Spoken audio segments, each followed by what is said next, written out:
Judul pembicaraan yang saya bawakan pada saat ini adalah dari manakah datangnya lalang itu? Dari manakah datangnya lalang itu? Kristus menuturkan satu perumpamaan kepada murid-muridnya. Katanya kepada mereka, kerajaan surga itu seumpama seorang yang menaburkan benih yang baik di ladangnya. Tetapi pada waktu semua orang sedang tidur, datanglah musuhnya menaburkan benih lalang di antara gandum itu, lalu pergi. Ketika gandum itu tumbuh dan mulai berbulir, nampak jugalah lalang itu. Saudara-saudara, kita lihat dalam perumpamaan ini, Yesus memberikan satu perumpamaan kepada mereka yang kita bisa temukan di dalam buku Matius pasal yang ke-13 ayat 24 sampai ayat yang ke-43. Mari coba kita sejenak kita buka Alkitab kita dalam Matius pasal 34, Matius pasal 13 ayat 24. Sebenarnya ini cukup sampai ayat yang ke-30. Kemudian dilanjutkan lagi ayat 36 sampai ayat 43. Karena di dalam ayat inilah diberikan penjelasan tentang gandum dan lalang itu. Iya. Jadi ketika dalam ayat 26 tadi, ketika gandum itu tumbuh, nampaklah juga lalang itu. Maka datanglah hamba-hamba Tuan ladang itu kepadanya dan berkata, Tuan, bukankah benih baik yang Tuan taburkan di ladang itu? Dari manakah lalang itu? Jawab Tuan itu, seorang musuh melakukannya. Lalu berkatalah hamba-hamba itu kepadanya, jadi maukah Tuan supaya kami pergi mencabut lalang itu? Tetapi ia berkata, jangan, sebab mungkin gandum itu ikut tercabut pada waktu kamu mencabut lalang itu. Biarkanlah keduanya tumbuh bersama sampai waktu menuai. Pada waktu itu aku akan berkata kepada para penuai, kumpulkanlah dahulu lalang itu dan ikatlah berkas-berkas untuk dibakar. Kemudian kumpulkanlah gandum itu ke dalam lumbungku. Saudara-saudara, ketika kita melihat perumpamaan ini,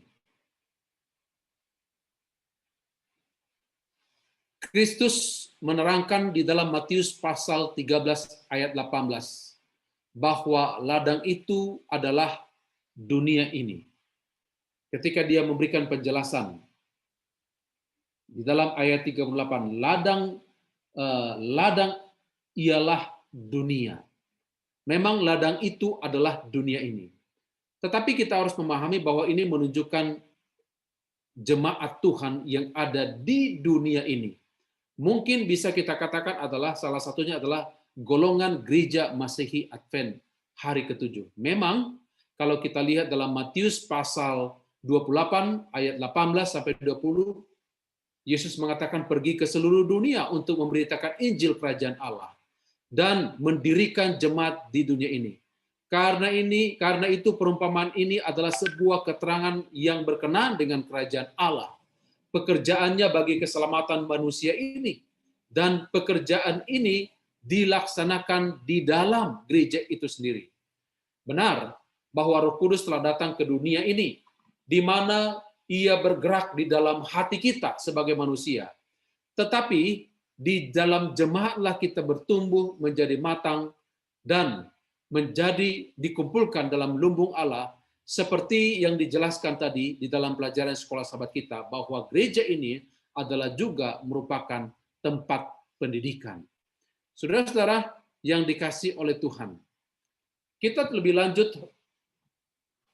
melihat arti dari perumpamaan itu, sebab Yesus sendiri kelihatannya memberikan arti dari perumpamaan ini, yaitu perumpamaan tentang lalang di antara gandum-gandum ini.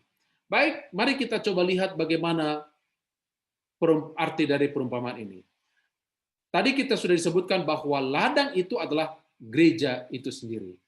Jadi ladang itu adalah dunia ini, ladang itu adalah dunia ini, dan dunia itu bukan hanya dunia di mana kita hidup, tapi juga adalah gereja itu sendiri. Dan penabur itu adalah anak manusia. Kalau kita lihat di sini ya, ayat yang ke-38. Benih yang baik itu anak-anak kerajaan. Ya, benih yang baik itu adalah anak-anak kerajaan. Dan benih lalang itu ialah anak-anak si jahat. Dan kita bisa menyaksikan bahwa di antara benih gandum dan juga lalang itu, maka ada tokoh yang lain yang dikatakan, siapa kira-kira yang menaburkan benih lalang itu? Kita tahu bahwa yang menaburkan benih gandum itu adalah anak manusia. Tetapi siapa yang menaburkan benih lalang itu? Maka yang menaburkan lalang itu adalah di dalam ayat 39 dikatakan musuh yang menaburkan benih lalang itu ialah iblis. Jadi dia adalah iblis. Antara anak manusia dan juga iblis. Kemudian waktu menuai adalah akhir zaman. Dan para penuai itu adalah malaikat-malaikat itu sendiri. Tentu menjadi sebuah pertanyaan yang sangat menarik bagi kita. Seperti yang ditanyakan oleh para murid-murid, para hamba-hamba itu. Dari manakah datangnya lalang itu? Memang kita sudah tahu tadi bagaimana datangnya lalang itu. Tetapi pertanyaan ini adalah satu pertanyaan yang sangat mengganggu. Dan kita tahu bahwa Tuhan tidak mau ada lalang di antara gandum. Sama seperti seorang petani, dia tidak akan mau merindukan ada lalang di antara gandum-gandumnya. Tetapi kenyataannya, lalang itu ada di antara gandum-gandum tersebut. Tuhan sangat merindukan bukan hanya umat ini kudus, tetapi bahkan tubuh saudara pun, keluarga kita pun adalah keluarga yang kudus. Dia mau memisahkan kita dari dunia ini. Kalau kita baca dalam 2 Korintus pasal 6 ayat 14 sampai 17 dikatakan, "Janganlah kamu serupa, janganlah kamu merupakan pasangan yang tidak seimbang dengan orang-orang yang tak percaya. Sebab persamaan apakah yang terdapat antara kebenaran dan kedurhakaan? Atau bagaimanakah terang dapat bersatu dengan gelap? Persamaan apakah yang terdapat antara Kristus dan Belial? Apakah bagian bersama orang-orang percaya dengan orang-orang tak percaya? Apakah hubungan bait Allah dengan berhala? Karena kita adalah bait Allah, bait dari Allah yang hidup menurut firman ini." Dalam ayat selanjutnya dikatakan, aku akan diam bersama-sama dengan mereka dan hidup di tengah-tengah mereka, dan aku akan menjadi Allah mereka, dan mereka akan menjadi umatku. Sebab itu keluarlah kamu dari antara mereka dan pisahkanlah dirimu, ya. Sekali lagi, pisahkanlah dirimu dari mereka, firman Tuhan, dan janganlah menjamah apa yang najis, maka aku akan menerima kamu. Memang disebutkan di sini sebagai contoh bahwa dalam pernikahan, dalam keluarga pun kita dianjurkan jangan menjadi pasangan yang tidak seiman, supaya kita bisa kudus, hidup, dan berkenan di hadapan Allah. Dan tentunya di dalam berbagai hal, antara kekudusan itu kita diminta supaya kita hidup kudus di hadapan Allah. Pada akhir zaman pun, dalam Wahyu 18 ayat 4 dikatakan, "Pergilah kamu, hai umatku, pergilah daripadanya, supaya jangan mengambil bagian dari dosa-dosanya, supaya kamu jangan turut ditimpa malapetaka-malapetakanya." Dalam pekabaran 3 malaikat dikatakan, dalam pekabaran malaikat yang kedua, sudah rubuh Babel, kota yang besar itu. Dalam pekabaran yang keempat dikatakan, siapa yang meminum cawan murka Allah, maka dia tidak layak untuk bersama-sama dengan Allah. Oleh karena itu, pergilah hai umatku, dalam Wahyu 18 dikatakan, pergilah daripadanya, supaya kamu jangan minum, dalam kata lain, jangan minum dari cawa anggur hawa nafsunya, kejahatannya. Kita harus keluar dari dunia ini. Dan Tuhan menginginkan dunia ini menjadi dunia yang bersih dari segala dosa-dosa. Nah sekarang bagaimana mereka bisa berada di dalam gereja? Bagaimana kira-kira apa alasannya kenapa mereka itu ada di dalam gereja? Mengapa gandum lalang itu ada di antara gandum? Tentu kita sudah melakukan hal ini secara pribadi. Kalau ditanya apakah kita sudah memisahkan diri? Oh ya, saya sudah mungkin katakan, saya sudah berusaha dengan kekuatan Roh Kudus untuk memisahkan diri saya dari kebiasaan, ajaran, kehidupan duniawi. Paling tidak, ketika kita sedang memisahkan ataupun memutuskan untuk tidak memiliki hari perbaktian yang sama dengan yang dianut, yang disucikan oleh orang Kristen pada umumnya, kita memilih untuk menyucikan hari Sabat firman Tuhan, kita sudah sedang memisahkan diri dengan dunia. Ketika kita memilih untuk menjalankan praktek hidup yang kudus, memilih makanan-makanan yang dikuduskan oleh firman Tuhan, kita juga sudah sedang memisahkan diri dengan dunia ini. Paling tidak, dalam kehidupan kita sudah melakukan. Dan pertanyaannya, bagaimana mereka bisa ada di gereja? Apakah mungkin mereka bisa dalam gereja oleh karena beberapa alasan? Mungkin apa alasannya? Apakah mungkin mereka bisa ada dalam gereja oleh karena gereja menurunkan standarnya? Apakah mungkin gereja telah menurunkan standar sehingga ketika standar itu menurun, maka datanglah benih-benih yang lain. Saudara-saudara, ketika di dalam ladang pertanian, ladang itu tidak diurus dan tidak dirawat, mungkin saja akan muncul tanaman-tanaman dan rumput-rumput yang lain. Bisa saja. Apakah mungkin kejahatan itu datang ke dalam kumpulan jemaat Allah karena di dalam kehidupan kita sebagai umat percaya mungkin masih tersembunyi dosa-dosa yang kita tidak sadari? Apakah mungkin? Bisa saja, saudara-saudara. Dalam Efesus 5 ayat 27, kalau kita baca, dikatakan bahwa ketika anak manusia datang untuk menjemput umatnya, maka mereka harus ditemui, dikatakan dengan cemerlang, tanpa cacat, atau kerut, atau yang serupa dengan itu, melainkan tetapi supaya jemaat kudus dan tidak bercela. Supaya jemaat itu didapati kudus dan tidak bercela, saudara. Perumpamaan ini mengingatkan kita dengan banyak hal. Mungkin kita tidak akan bisa menjawab dengan pasti pertanyaan-pertanyaan. Mengapa lalang itu tumbuh di tengah-tengah gandum atau kejahatan itu ada di dalam gereja. Tetapi kita bisa mengetahui di dalam firman Tuhan tentunya, karena memang firman Tuhan sendiri telah menjawab bagaimana lalang itu bisa ada di tengah-tengah gandum.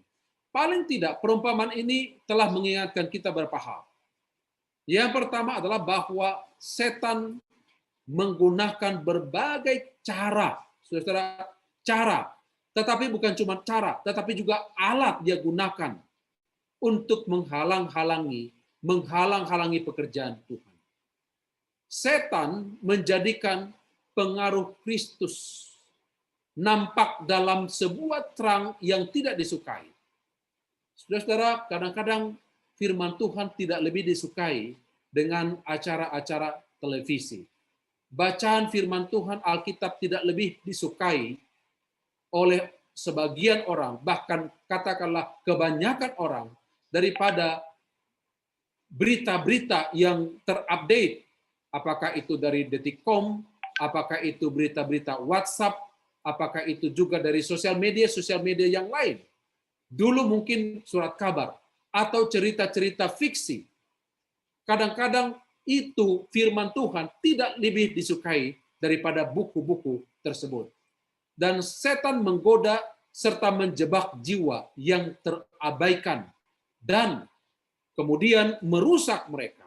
Mungkin di dalam gereja, di dalam kumpulan itu akan ada orang-orang yang mungkin merasa tidak puas, bahkan yang tidak terpelihara yang tidak pernah diperhatikan. Tapi saya percaya di jemaat Bukit Zaitun tidak ada ini.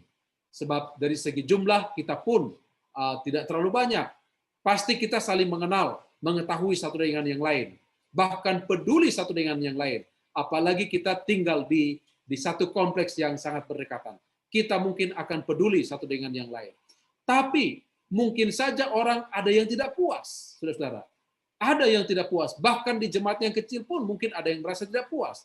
Ketika dia sudah merasa tidak puas, maka mungkin dia akan mulai keluar dari lingkaran kelompok itu, dan setan sudah menunggu kapan ini waktunya untuk diterkam, untuk dimangsa oleh si ular tua itu. Ini menunjukkan bagaimana setan bekerja. Dan kembali lagi, kita akan kembali kepada jawaban pertanyaan, dari manakah lalang itu ada di tengah-tengah gandum itu. Mari kita lihat dalam Matius pasal 13 ayat 25. Pada waktu semua orang tidur, datanglah musuh menaburkan benih lalang di antara gandum itu, lalu pergi. Ini adalah cara setan bekerja. Pada waktu semua orang sedang tertidur, saudara-saudara. Sedang tidur. Nah, ada satu kebiasaan membalas dendam kepada seorang musuh di timur pada waktu zaman Yesus. Nah, pada waktu itu, cara yang digunakan itu adalah menaburkan benih, rumput ke ladang orang. Dan ini dilakukan pada waktu mereka sedang tidur. Jadi, kalau saya punya dendam dengan seseorang lain, saingan saya, atau siapa saja, maka orang itu atau saya akan menaburkan di ladangnya itu benih rumput. Tujuannya adalah supaya dia celaka, supaya dia rugi, supaya dia kapok, mungkin kira-kira seperti itu. Dan itu yang dilakukan. Dan bila mana mereka tumbuh, maka kelihatan itu tidak akan terlihat dari awal. Sampai nanti kelihatan besar dan sudah tidak baik lagi untuk mencabutnya. Yang pasti dia akan merusak hasil tanah. Mencoba membuat kerugian, kesulitan kepada pemilik ladang itu. Dan itulah yang dilakukan oleh musuh pada waktu itu ketika mereka suka bermusuhan. Saudara, dari sejak dahulu, permusuhan ini sudah ada. Roh-roh seperti ini sudah ada. Dan setan bekerja pada waktu sedang tertidur. Tertidur artinya adalah satu keadaan yang lalai. Lalai dalam meninggikan standar kebenaran dalam gereja. Dan itu akan menjadi pintu masuk bagi orang jahat untuk bergabung dengan orang-orang yang kurang diperhatikan dan menciptakan masalah dalam gereja. Dan tidur juga bisa kita katakan pada saat ini adalah sebuah pergaulan dengan orang-orang duniawi. Kesamaan dengan orang duniawi yang mengarahkan kita kepada keduniawian. Saudara, bergaul dengan orang duniawi asal jangan terpengaruh dengan orang dunia, maksud saya, bergaul dengan orang dunia asal jangan jatuh ke keduniawian, saudara-saudara, tidak apa-apa. Tetapi seringkali ketika kita bergaul dengan orang duniawi, maka kita pun akan terbawa arus keduniawian. Dan itu akan bisa bekerja bagaikan virus corona. Menyebarkan racunnya dengan sangat cepat. Dan bahkan akan sangat berbahaya, mematikan.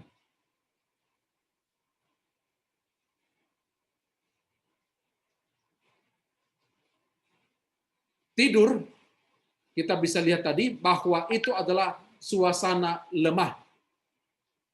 Ketika anak-anak si jahat itu masuk ke dalam gereja, pada waktu kita sedang tertidur, kira-kira apa yang dia lakukan? Tadi sudah dikatakan tadi, bahwa itu akan bahkan menjadi seperti virus yang lebih berbahaya daripada COVID-19. Ya mungkin katakan ya sama bahayanya atau bahkan lebih berbahaya. Maka kalau benih itu sudah ada, maka dia akan seperti ragi. Saudara pengenal ragi ya, apalagi ibu-ibu khususnya sangat mengenal ragi. Ibu-ibu yang suka bikin roti sangat mengenal ragi. Ragi itu tidak pernah kita gunakan banyak. Mungkin untuk satu adonan dibutuhkan 1 genggam, tidak. Mungkin hanya setengah atau 1 sendok teh saja. Dan itu sudah cukup mengubah adonan yang 1 baskom besar. 1 baskom. Itu sudah cukup. Sudah bisa mengubah semua sifat dari adonan itu. Di dalam 1 Korintus pasal 5 ayat 6 dikatakan, kemegahanmu tidak baik. Tidak tahukah kamu bahwa sedikit ragi menghamiri seluruh adonan, maka sedikit saja ragi, dia akan menghamiri, mengembang seluruh adonan itu. Kemudian yang berikut, dia akan seperti penyakit kanker ataupun seperti benalu ya dalam tanaman. Dalam tubuh manusia dia akan seperti kanker. Nah, ketika dia datang, pengaruh orang jahat itu akan diberikan, akan sangat berbahaya. Kita tahu bahwa jaringan penyakit kanker itu mungkin dia timbul mulai dari jaringan yang sangat kecil dan kelamaan semakin besar, dan dia akan mematikan organ-organ vital manusia, bahkan akan meregang nyawa manusia ataupun merenggut nyawa manusia. Di dalam 2 Timotius 2 ayat 7 dikatakan, perkataan mereka menjalar seperti penyakit kanker di antara mereka, termasuk Himeneus dan juga Filetus. Kemudian apa yang harus kita lakukan? Di dalam firman Tuhan ini, dalam perumpamaan ini, pertanyaan yang sama juga ditanyakan oleh murid-murid ataupun oleh hamba-hamba itu. Bahkan mereka menawarkan demikian, jadi maukah Tuhan supaya kami pergi mencabut lalang itu? Tetapi bagaimana jawaban dari Tuhan itu? Jangan, sebab mungkin gandum itu ikut tercabut pada waktu kamu mencabut lalang itu. Biarkan keduanya tumbuh bersama sampai waktu menuai tiba. Biarkan keduanya. Mereka ingin berbuat sesuatu untuk membersihkan jemaat itu. Mereka ingin menggunakan cara yang mereka ketahui. Sama seperti hamba-hamba ini, mungkin di antara kita ada yang mungkin rindu membantu Tuhan untuk membersihkan lalang dari gandum-gandum itu, kejahatan dari tengah-tengah gereja itu. Tetapi tunggu kata pemilik ladang itu. Jangan lakukan itu. Jangan. Sebab pada waktu kamu mencabutnya, mungkin saja bukan cuma benih ataupun tumbuhan batang lalang yang kamu cabut, tapi akan juga tercabut benih-benih gandum ataupun gandum. Mengapa Tuhan itu lebih lanjut melarangnya? Saudara-saudara, ada beberapa alasan. Yang pertama adalah ketidakmampuan hamba-hamba itu nanti untuk membedakan mana gandum dan mana lalang. Memang benar akan ada kesulitan yang muncul ketika benih, gandum, dan lalang itu tumbuh bersama-sama. Mereka akan tumbuh dan kita tidak tahu membedakan mana lalang dan mana gandum. Kita tidak bisa membedakan mana yang lalang dan mana yang gandum. Kenapa, saudara-saudara? Ya memang untuk tahun-tahun bulan-bulan pertama ya, bulan-bulan pertama ada kalanya akar gandum dan lalang itu sudah berkaitan satu dengan yang lain. Sudah saling kait-mengait lalangnya di bawah pohon yang tidak bisa dilihat oleh manusia. Jadi ketika dia dicabut dari batangnya, maka lalang yang sudah kait-mengait di bawah, maka itu pun akan bisa tercabut. Ya, itu sebabnya Tuhan tidak pernah buru-buru. Gereja tidak pernah buru-buru di dalam disiplin orang. Dan kita pun tidak boleh buru-buru. Kita tidak boleh buru-buru menyatakan orang itu salah. sampai kita membuktikannya dan mengatakan binasalah kamu, apalagi ada orang yang berani mengatakan itu. Kita tidak bisa menggunakan hal tersebut. Seringkali orang yang kita anggap sebagai orang yang tidak ada harapan, justru ketika kita rasa dia tidak cocok, justru orang itu yang nanti mungkin punya pengharapan. Banyak orang yang mengira mungkin bahkan dirinya sepadan adalah bagian dari gandum, tetapi sebenarnya pada waktu itu dia sedang lalang. Dia adalah lalang. Dan kita tidak tahu. Orang mampu menilai dan menghakimi dari luar saja, tetapi tidak akan bisa mampu melihat lebih dalam ataupun dari dalam hatinya. Tidak akan bisa. Jadi biarkan lalang dan gandum itu tumbuh bersama-sama sampai masa penuaian, sampai nanti kita betul-betul bisa membedakan mana lalang dan mana gandum. Kemudian yang kedua, pelajaran mengenai kesabaran dan kasih sayang. Ini berbicara mengenai pelajaran yang sangat penting mengenai kasih sayang. Kesabaran Tuhan. Apakah Tuhan itu sabar kepada kita? Ya, Tuhan itu sangat panjang sabar kepada saudara dan saya. Perkataan juru selamat yang mengatakan biarkan, tentu itu adalah bukan karena keteledoran, ketidakpedulian, ya, bukan karena ketidakpedulian, tetapi itu adalah bagian dari kesabaran. Mungkin ada orang mengatakan itu adalah mungkin tidak peduli dengan nasib lalang itu, gandum itu yang dihimpit oleh lalang. Tetapi ini adalah kesabaran Tuhan, saudara. Bukankah Tuhan itu juga sabar kepada saya, yang merawat saya? Bukankah Tuhan ataupun Tuhan, pemilik ladang itu juga sangat sabar merawat gandum itu? Kalau tidak, dia tidak akan tumbuh. Dia tidak akan bisa bertumbuh dengan besar.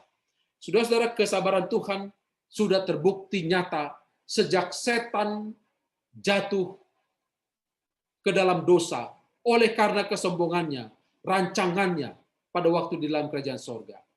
Tuhan sabar. Bisa saja pada waktu setan berencana di dalam hatinya, berniat di dalam hatinya, kemudian dia menghasut malaikat-malaikat, Tuhan langsung stop dengan membunuh setan. Tapi tidak, itu tidak dia lakukan. Sebab setan ya yang pada waktu itu namanya Lucifer, Tuhan masih memberikan waktu kepadanya. Masih memberikan waktu kepadanya untuk menyadari dan menyesali segala dosa-dosa yang dia lakukan. Jadi, Tuhan itu adalah Allah kita yang maha sabar. Dia sabar kepada siapapun. Dia sabar, saudara-saudara, bahkan kepada tokoh-tokoh dalam perjanjian baru. Katakan saja Ananias dan Safira. Pada waktu Ananias dan Safira bergabung dengan jemaat yang mula-mulai, dia tidak kelihatan seperti lalang. Tetapi ketika mereka semua di dalam Kisah pasal 2 itu, mereka orang-orang yang mempunyai harta milik, mereka menjual miliknya, kemudian menyerahkannya kepada imam-imam, kemudian itu dibagi-bagikan kepada orang miskin. Tetapi Ananias yang menyatakan dia adalah orang baik dengan janji yang manis akan memberikan nazarnya, memberikan kepada jemaat, tetapi ketika dia menjual, dia tahan sebagian. Saudara-saudara, ini membuktikan dia adalah seorang lalang. Tetapi sebelumnya Tuhan Tuhan masih membiarkan dia dan membiarkan dia bahkan untuk berjanji. Simon Magus ketika dia dibaptiskan seperti yang dibaptiskan oleh murid-murid itu, dia tidak menampakkan diri seperti lalang.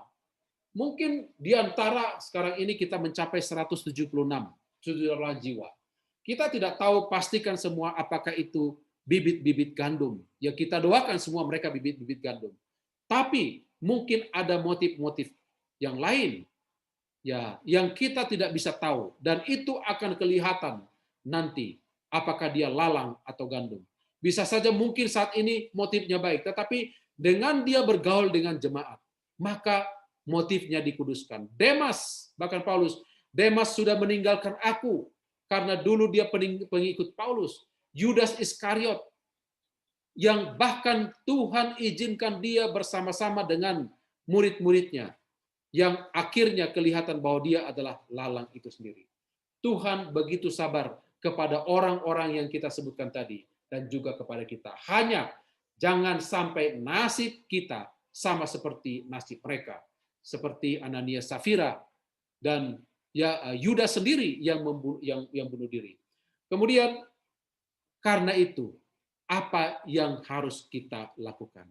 Baik, yang pertama adalah gereja dapat meninggikan panji-panji kebenaran dan mendorong anggota gereja untuk menghidupkan standar itu.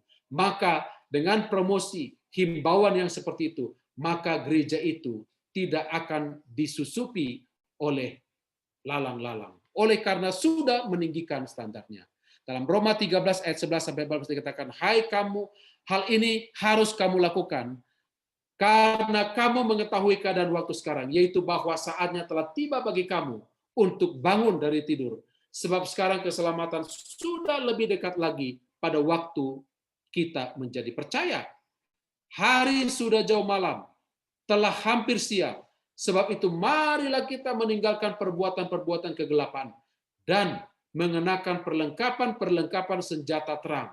Marilah kita hidup dengan sopan seperti pada siang hari. Jangan dalam pesta pora dan kemabukan. Jangan dalam percabulan dan hawa nafsu. Jangan dalam perselisihan dan iri hati. Tetapi kenakanlah Tuhan Yesus Kristus sebagai perlengkapan senjata terang. Dan janganlah merawat tubuhmu untuk memuaskan keinginannya. Kemudian yang kedua, gereja dapat melihat bagaimana setan bekerja agar semua umat Tuhan dapat terpelihara. Kalau kita bisa melihat bahwa setan itu bekerja saat ini, dan kita mengetahui rancangan-rancangannya, tentu kita mampu mengetahui motifnya. Gereja sebagai lahan gandum dan lalang tumbuh. Gereja sebagai lahan gandum dan lalang tumbuh. Kita harus izinkan Tuhan untuk memisahkan. Kemudian yang ketiga, ya, seperti yang sudah dikatakan tadi, kita harus mengizinkan Allah memisahkan lalang dari gandum itu.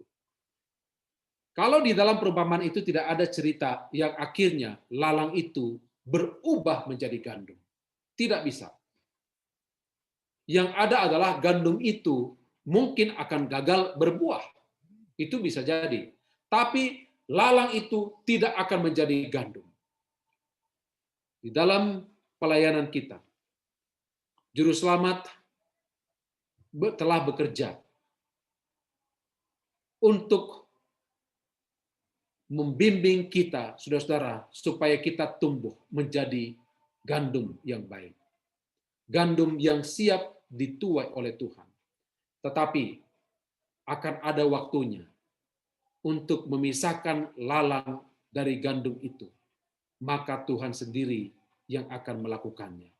Dia sendirilah yang akan melakukan hal itu untuk saudara dan saya. Dan mari kita datang kepada Tuhan. Jangan kita menjadi bagian dari lalang itu. Tapi biarlah kita umat Tuhan menjadi bagian dari gandum yang disucikan oleh semua fakta kehidupan, termasuk pencobaan-pencobaan yang kita alami saat ini. Tuhan memberkati kita semua. Adalah doa dan harapan kami. Amin.